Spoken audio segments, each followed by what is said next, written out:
ଭଳି ଗୋଟେ ଦୁର୍ଗତି ଓଡ଼ିଶାର ଚିର ସହଚର ସେଥିରେ କିଛି ଆମେ ସେ ସମୟରେ କିଏ କାହାକୁ ସବୁ ଦଳ ମତ ନିର୍ବିଶେଷରେ ବା ସଂଗଠନ ହଉ ବା ବ୍ୟକ୍ତି ହଉ ନିର୍ବିଶେଷରେ ସମସ୍ତେ ଲୋକଙ୍କ ପାଖରେ ପହଞ୍ଚିବା କଥା। ଆମେ ଯୋଉମାନେ ରାଜନେତା ହେଇଛୁ ବା ଲୋକ ପ୍ରତିନିଧି ହେଇଛୁ ଆମେ ସମସ୍ତେ ଲୋକଙ୍କ ପାଖରେ ପହଞ୍ଚିବା କଥା। ଆମେ ବି ଗଣମାଧ୍ୟମରେ ବ୍ୟକ୍ତିତ୍ୱ ମାନଙ୍କୁ ପହଞ୍ଚିବା କଥା। ସାମାଜିକ ସଂଗଠନ ସମସ୍ତେ ରହିଯିବା କଥା। ଲୋକଙ୍କୁ ଏ ଦୁର୍ଗତର ବନ୍ଧୁ ଭାବରେ ଆମେ ତାଙ୍କ ପାଖରେ ଆବିର୍ଭାବ ହେବା କଥା। କିନ୍ତୁ ଅନେକ ନେତା ସେମାନଙ୍କର ଦାୟିତ୍ୱକୁ କେବଳ ଫଟୋ ଭିତରେ ସୀମିତ ରଖୁଛନ୍ତି ବା ଅନ୍ୟ ବହୁତ କିଛି ନେତା ସେମାନଙ୍କର ବା ବ୍ୟକ୍ତି ସେମାନେ ଗୋଟେ ପ୍ରଚାର ସର୍ବସ୍ୱ ହେଇକି ରହିଯାଉଛନ୍ତି।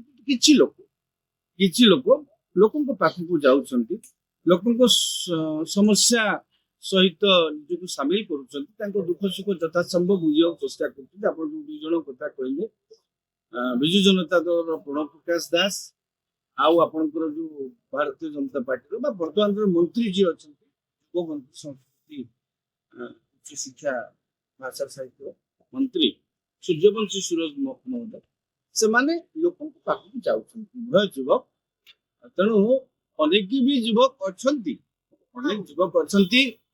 ଅନେକ ବନ୍ୟା ସମୟରେ ବି କାମ କରୁଥିବାର ଫଟୋ ବି ଛାଡୁଛନ୍ତି।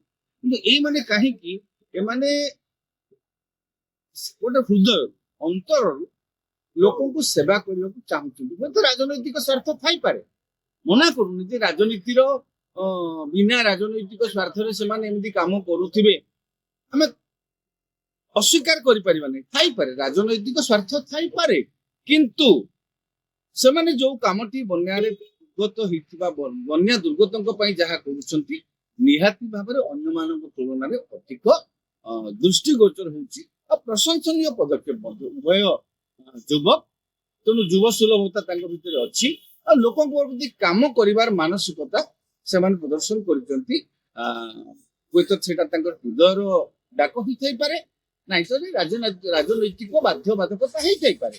କିନ୍ତୁ ଏଇ ଦୁର୍ଗତି ସମୟରେ ଲୋକଙ୍କ ପାଖରେ ସେମାନେ ଯେତେବେଳେ ଠିଆ ହେଇ ଏତେ ଲୋକଙ୍କର ପ୍ରଶଂସା ସାଉଣ୍ଟିଛନ୍ତି ନିହାତି ଭାବରେ ସେମାନେ ଧନ୍ୟବାଦ।